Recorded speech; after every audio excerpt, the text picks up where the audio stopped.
Afternoon, everyone. Throughout my career, nothing has really been more important than protecting Ohio's citizens. Since I took office, we've developed initiatives to keep our communities safe. We've worked together on laws that protect our families. Our ideas have been innovative, and they've helped a number of people.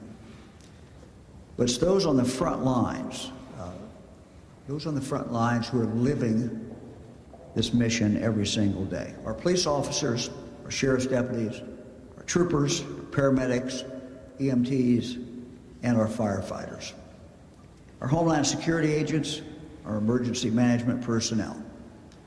Many of these first responders are here with us today, including representatives from the Buckeye Sheriff's Association, the Ohio Association of Chiefs of Police, the Fraternal Order of Police, the Ohio State Highway Patrol, the Ohio Fire Chiefs Association, Ohio Fire Marshals Association, Ohio Fire Marshal's Office, Ohio Emergency Medical Services, and the Ohio Emergency Management Agency. These are the people who run towards danger. These are the people who risk their lives every day to keep us safe. These are the individuals who are truly, truly our protectors. To put it mildly, when it comes to law enforcement, these past few years have been difficult. There have been calls for defunding the police, which can leave officers feeling demoralized. Some have left the profession altogether. And sometimes there are not enough qualified new recruits stepping up to fill those shoes. This is clearly not the time to defund the police. This is time to fund the police, and to fund them in a new and creative way that helps them protect us against the violent offenders. Since taking office as governor in 2019, we have worked towards this goal. First, we created the Ohio Narcotics Intelligence Center to help law enforcement investigate complex drug trafficking cases. We launched Ohio's School Safety Center, the first statewide office of its kind that does nothing but focus on protecting school students and staff. We created the Ohio Office of Law Enforcement Recruitment. We created the Ohio Office of First Responder Wellness. And with the help of Ohio's General Assembly, we've dedicated millions of dollars in state funding from Ohio's operating budget to offer grants for body-worn cameras, to pay for innovative technology and other tools to counter violence. Although we've done much to help law enforcement fight crime in Ohio, COVID-19 brought about new challenges for our first responders. Challenges that further depleted their ranks and influenced a troubling increase in violent crime, not just here in Ohio, but across our country. We must do more, and we will do more.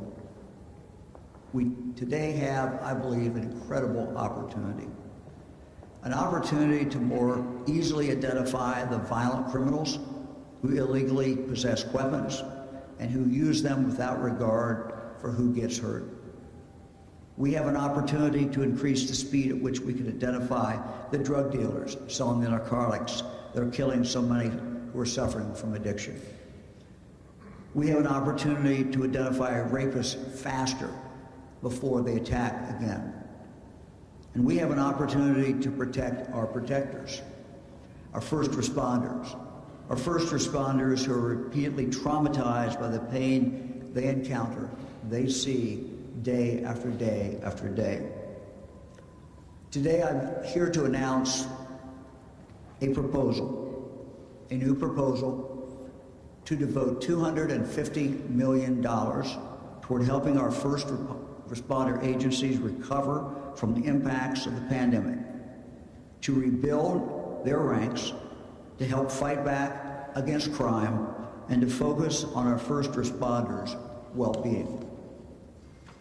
This proposal was developed with support and with help from members of the Ohio General Assembly, including some of whom are with me today. Senator Teresa Gavarone, Senator Nathan Manning, Representative G.J. Swearingen, Representative Al Cutrona, and Representative Tom Hall. I thank them, and I thank the other members of the General Assembly who have worked on this bill. Let's start with violent crime. Of the $250 million in federal American Rescue Plan Act funding, our proposal would dedicate $175 million towards supporting state and local law enforcement efforts to prevent violence, solve crimes, and hold violent offenders accountable. These funds would build upon things that we have already done to give our police officers and criminal justice partners the resources they need to keep us safe. This proposal, to spend $175 million, would help agencies with hotspot policing, allowing officers to put more focus on reducing crime in places where it is the worst. It will also support agencies' efforts to collaborate not only across communities, but across jurisdictions, since we know criminals don't stay within community lines. We are also collaborating now with Attorney General Dave Yost to develop a program to give law enforcement easier access to ballistics technology used to connect gun crimes and identify the people pulling the triggers on those crimes.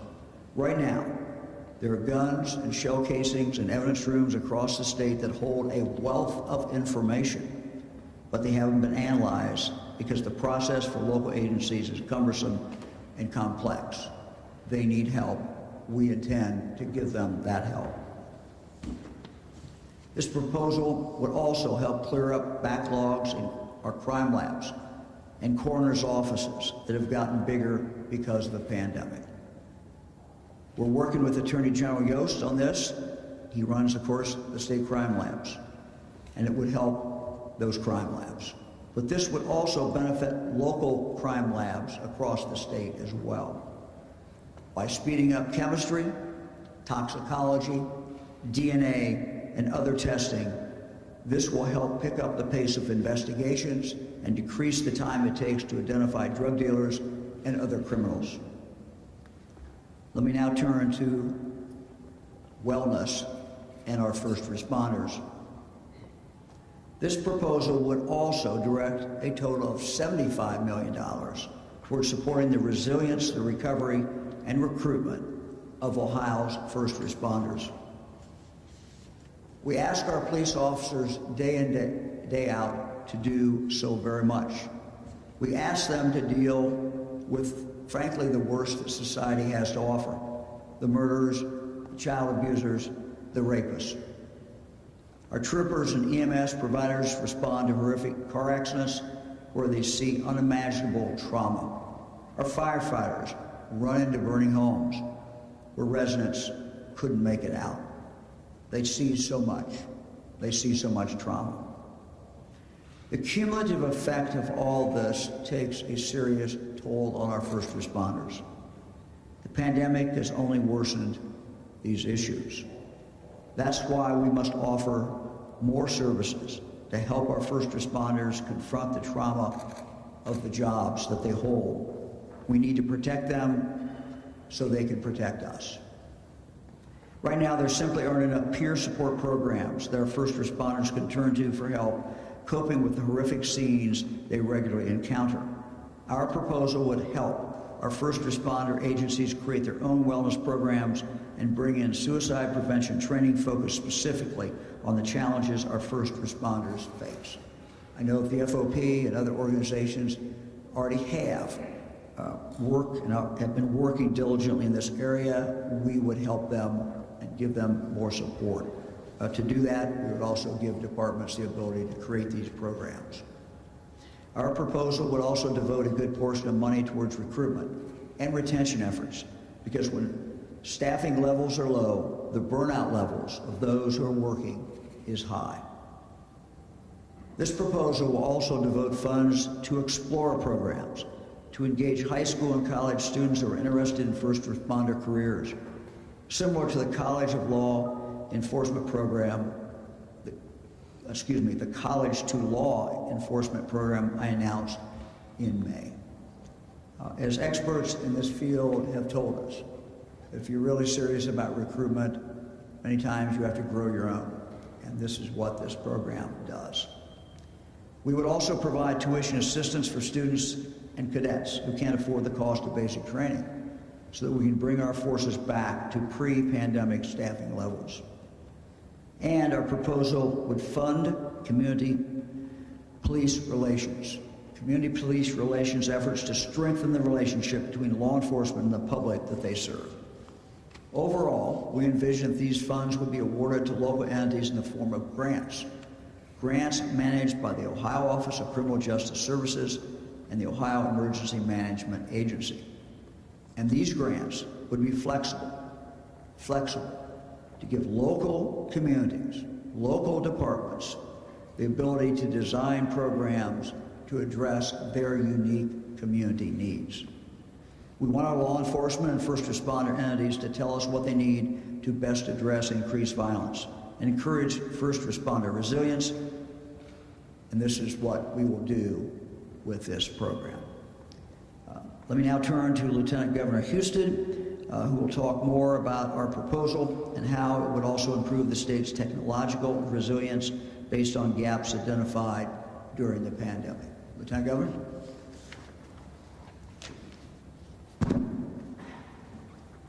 Thank you, Governor. Thank you for your leadership on this issue in supporting our first responders, supporting law enforcement, funding the police, and the things that they need to be successful. We are privileged to have a great group of people with us today and all of those that they represent.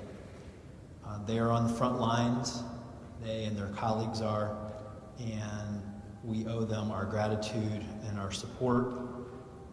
And I know that the governor and I and our legislators, when we talked about doing this, we knew that this would be a tangible way to support them in their effort.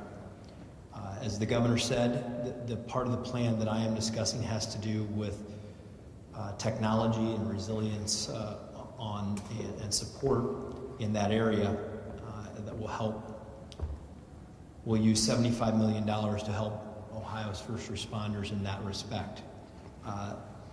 In leading Innovate Ohio, the governor has tasked me and our team towards boosting the use of technology to improve people's lives. We've said from the very beginning, it's about using technology to improve customer service. And in this case, that means protecting men and women in businesses and public services across the state. Tech investments can be a game changer when it comes to solving and preventing crimes.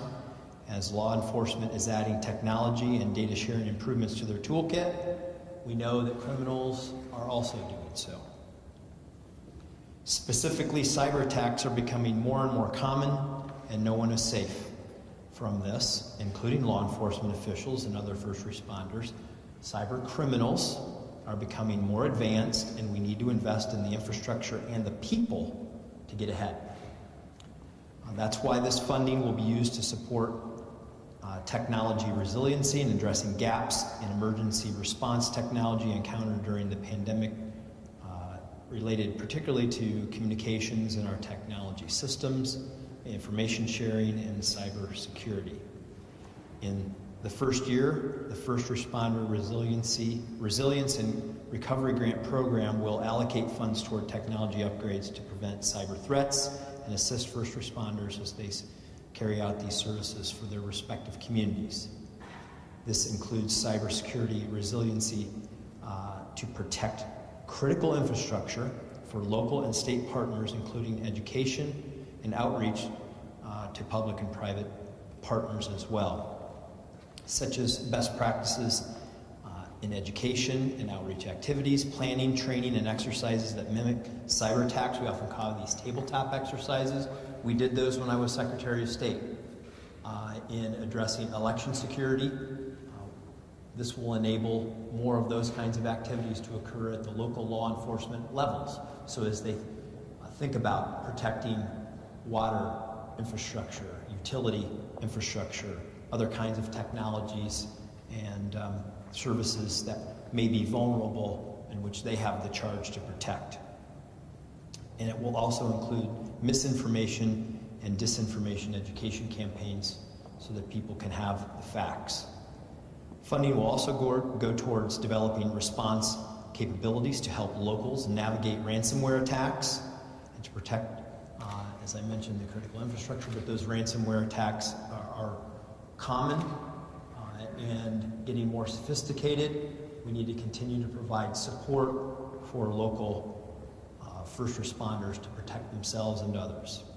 These investments in technology will be provided to support our first responders in homeland security and emergency management, to help recover, respond to these pandemic demands, to increase capacity to improve communication that overcomes technology challenges, and expand local cybersecurity fraud prevention efforts to address vulnerabilities that I'm sure several of these folks behind me at some point will be able to highlight in more practical depth. I want to again thank the members of the General Assembly for responding so quickly. As the governor called on them to do, they have agreed to respond quickly, and I want to thank our police officers, paramedics, EMTs, firefighters, and those who are serving all of us every day. They keep our families, our businesses, and our state and community safe, and we appreciate them being here today. Governor? Governor, thank you. Thank you very much. Again, I want to thank the members of the General Assembly we have here. Senator Gavarone and Manning and Hall. Would like to ask them to say a few words. Would also like to invite Representative Swearingen and Cutrona to the podium. Thank you very much. We'll start with Senator Gavarone.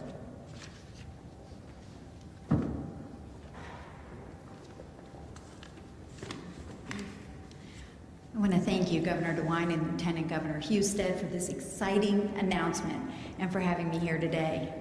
Our law enforcement officers and first responders are the epitome of selfless service. They've answered the call to protect our communities. Every time our first responders put on their uniforms, they put others first, our loved ones, friends, and neighbors. While they make countless sacrifices for us, we must support them in their endeavors. Giving these heroes the proper tools to do their jobs well is crucial. The grant process announced today will help all our communities fund the resources our first responders need to keep themselves and our neighborhoods safe. $250 million can accomplish substantial good across Ohio. It can help build up our law enforcement and first responders. It's also what the public demands from us, so we can all live in safe communities. As said before, these funds are meant for the whole state, from our cities to our villages and to our townships. All of these communities have vastly different needs. These dollars can address the needs of countless communities, large and small, to protect all Ohioans. Take it from me, I have a district that has the suburbs of Toledo and cities like Sandusky and Wauseon, villages and townships, and they all have different needs. This money can be utilized for recruitment and staffing efforts, wellness initiatives, safe streets task forces, and to create rapid response overdose teams. These are just a few options, but the money provides flexibility, so every local entity can use them to address their unique needs. I'm hopeful that we see our communities take advantage of this opportunity to strengthen our law enforcement and first responders. These heroes truly do selfless work.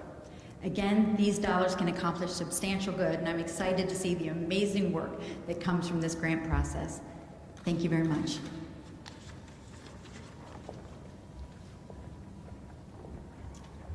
Thank you, Governor. Thank you, Lieutenant Governor, for having us here.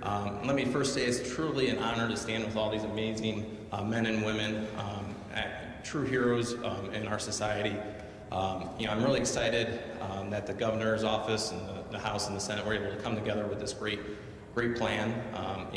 As members of the Judiciary or Criminal Justice Committees, we see far too often these victims of crime, victims of suicide, victims of drug overdoses. And this money, and we're tasked with trying to find ways to reduce that. And this bill and this grant program will directly reduce those victims of all those horrible events that we hear all too often. We talked about the flexibility of this program.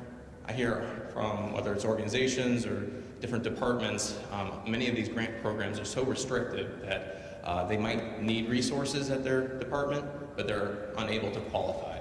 The flexibility built into this, there's a lot of diverse needs out there for these departments, and they'll be able to apply no matter what their need is, and that's so incredibly important to make sure we get these resources out to the departments and help keep our communities safe. Once again, thank you, Governor.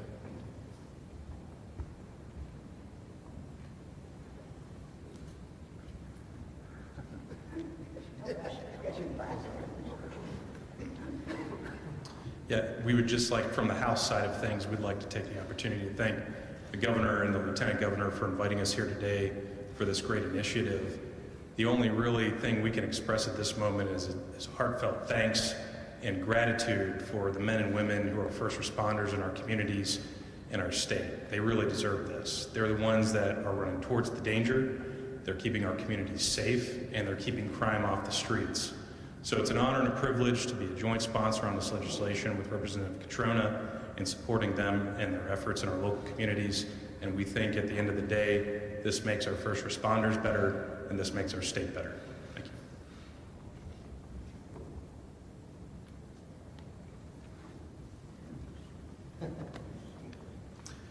Well, first off, I just want to say this is a very exciting day. This is promises made, promises kept. I know a lot of people, like Representative Swearingen and myself, we said that we were not going to defund, but rather we would fund our police and our law enforcement, our first responders, those brave men and women that go out every single day. Now, being somebody who's from the Valley, from the Youngstown area, I know that these grant funds will be essential for them, as crime, unfortunately, has come rampant in those areas. And I'm just really honored that we were able to come together and be a joint sponsor for our legislation and to have the Senate on board and to see this go to the finish line. So just really honored to be a part of this program, part of the process, and thankful for the governor's office and their willingness to see this go to the finish line. So thank you. Again, let me thank the members of the General Assembly. Let me introduce now outgoing Buckeye State Sheriff's Association President, Hardin County Sheriff Keith Everhart. Sheriff. There's not a whole lot that can be said that hasn't already been said. First off, I thank the governor for his vision on this from the get-go. We thank the General Assembly for being willing to work with the governor's office. Lieutenant Governor, thank you so much, and the entire General Assembly. This is a good day for public safety in Ohio. One very nice thing, and it's been said many times today, they're not using the cookie cutter approach. Every entity, every jurisdiction is different, and we thank you very much for recognizing that, and this helps the entire state, so we thank you very much.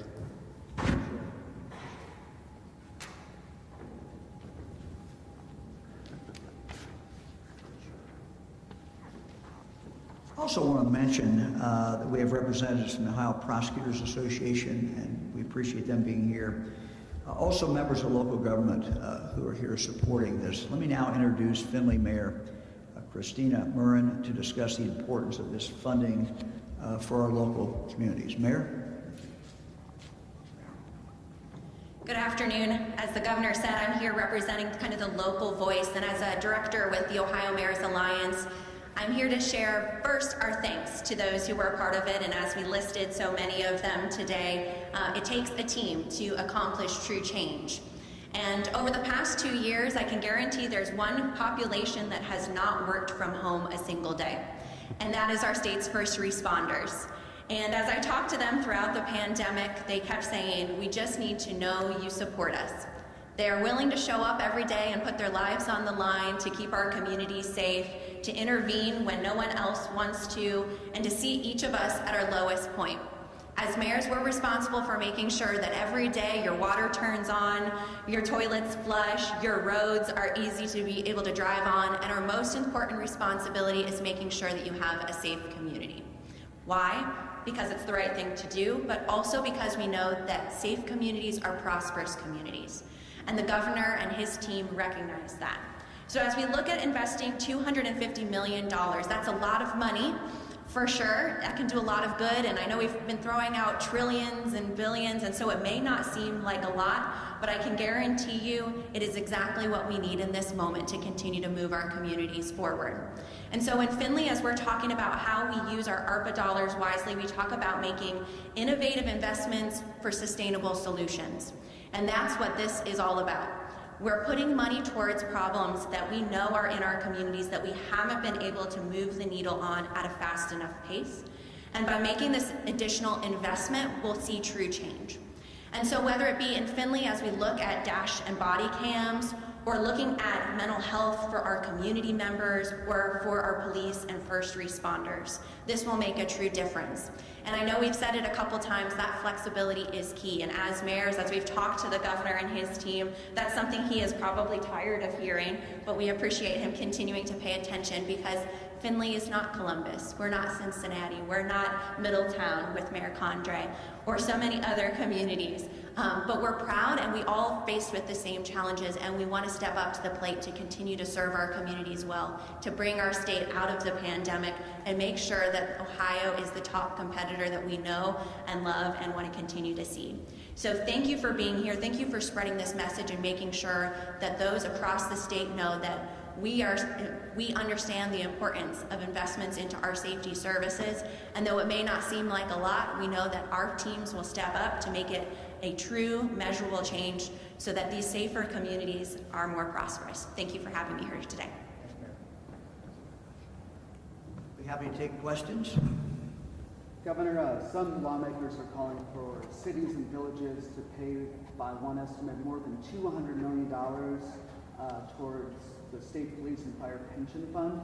What do you think of that proposal, and why not propose using some of this money to help shore up the pension fund?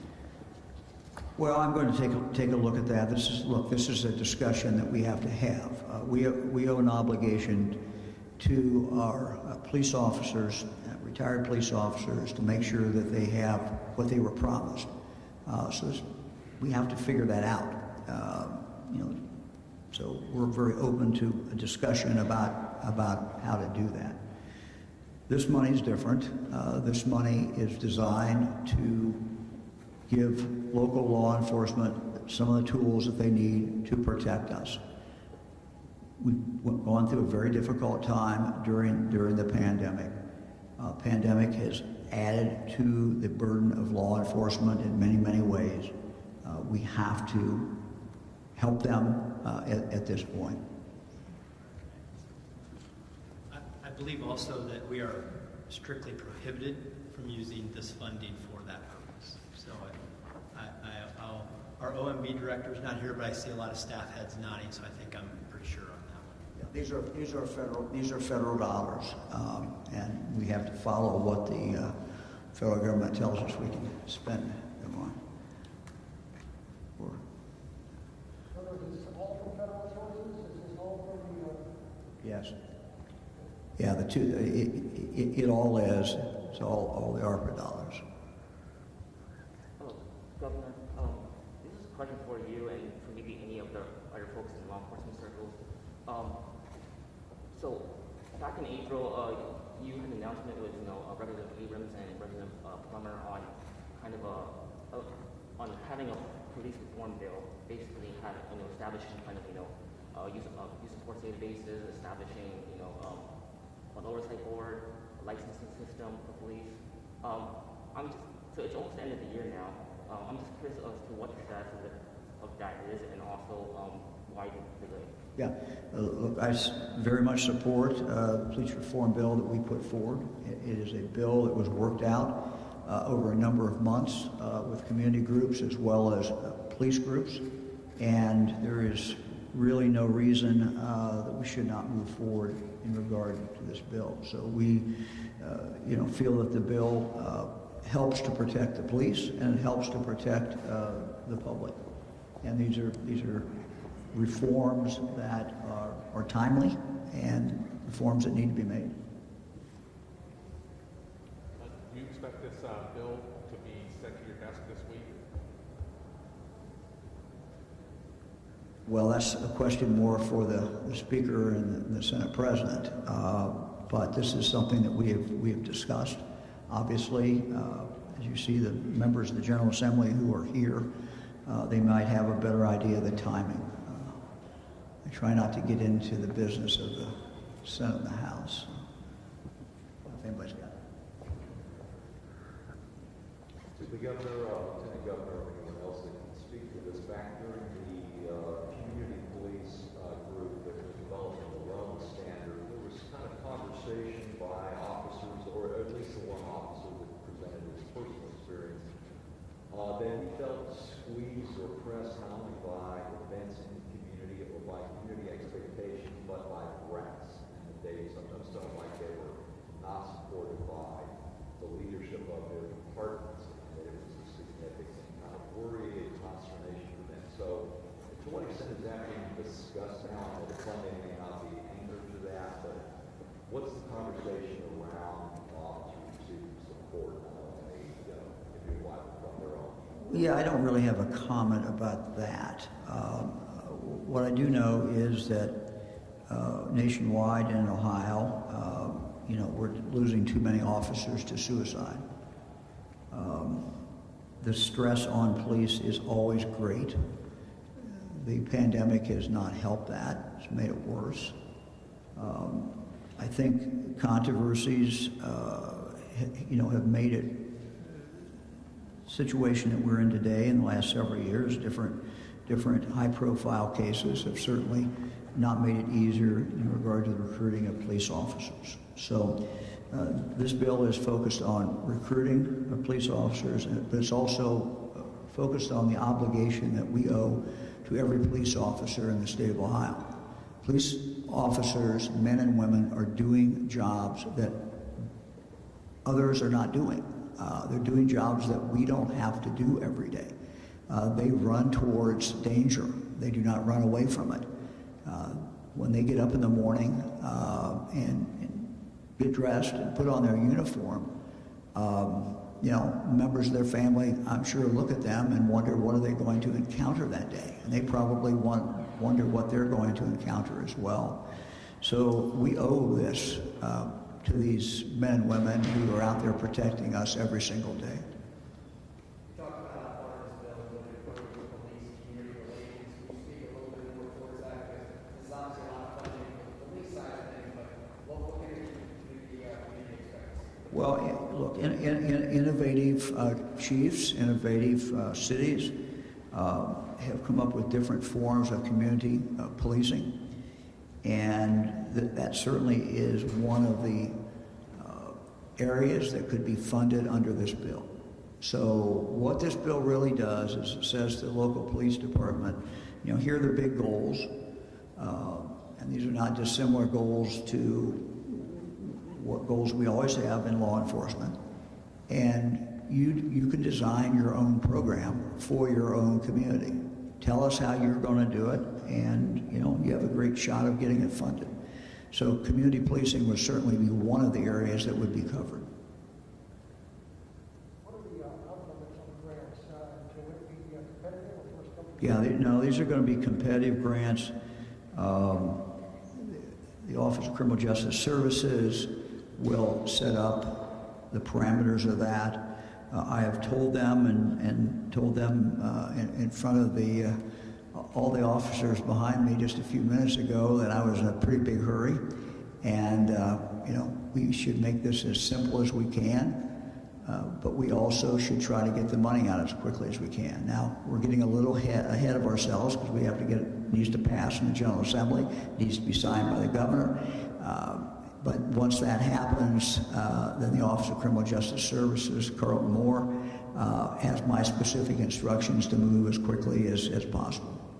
Governor, in an effort to fight violent crime in some jurisdictions, police departments have opted to target patrols and increase patrols in certain areas that are known for more violent crime. Until those recruitment efforts really come through here, would this also cover overtime? They're going to be able to come forward with proposals as long as the proposals, frankly, we feel, and our budget people tell us, that they're legal, that this federal dollars can be used for that. We're going to give them a great deal of flexibility. I firmly believe that they know better than anybody else what they need in their community. But let me be very, very clear about this. The $175 million is aimed at protecting people. It's aimed at getting the violent offenders off the streets, and there's certainly many ways of doing that. There also are a couple other big goals in here, which are more macro, more statewide goals. And we'll have more announcements and more information at a news conference in the future to be held by myself and the Attorney General in regard to ballistics. I think it would probably shock people to know that we have guns, we have casing that have not been entered into a system, and we really need to get caught up all over the state of Ohio. And local law enforcement many times does not have the equipment, they do not have the time, and so a significant amount of this money will go towards, or a portion of this money will at least go towards making that easier for local law enforcement to do. And that's something we're working on with the Attorney General. Governor, to clarify, would these grants just be open to local police departments and county sheriff's offices, or additional agencies? Who could apply for this? Yeah, basically anybody in regard to law enforcement. We also have, as I mentioned, EMS is involved as well. So. Governor, is there Again, the big breakout is 175 and 75. 75 million is really focused on wellness, and that spreads out with any kind of basically first responders. Is there a set amount of this money, being allocated more towards like big cities as opposed to smaller jurisdictions, or is this first come first try? No, we will now say time period and the parameters of the grants. There'll be a time to get the grant applications in, and then we'll be on a competitive basis. Time for one more question. Anybody else? I see this is down as Sub-House Bill 169. 169 is really grants for hotel restaurants and bars. Is that there now, or is it what? That's not a question I can answer. I know that we're looking to get some additional assistance and some bills passed, but that's the question probably more for the Speaker of the Senate. Well, let me again thank the men and women who are behind me. I want to thank them. They represent so many different law enforcement agencies and law enforcement in general. We're very grateful for the work that they do. They're out there protecting us each and every day. What this bill will do is help support them and help them do their job. Thank you all.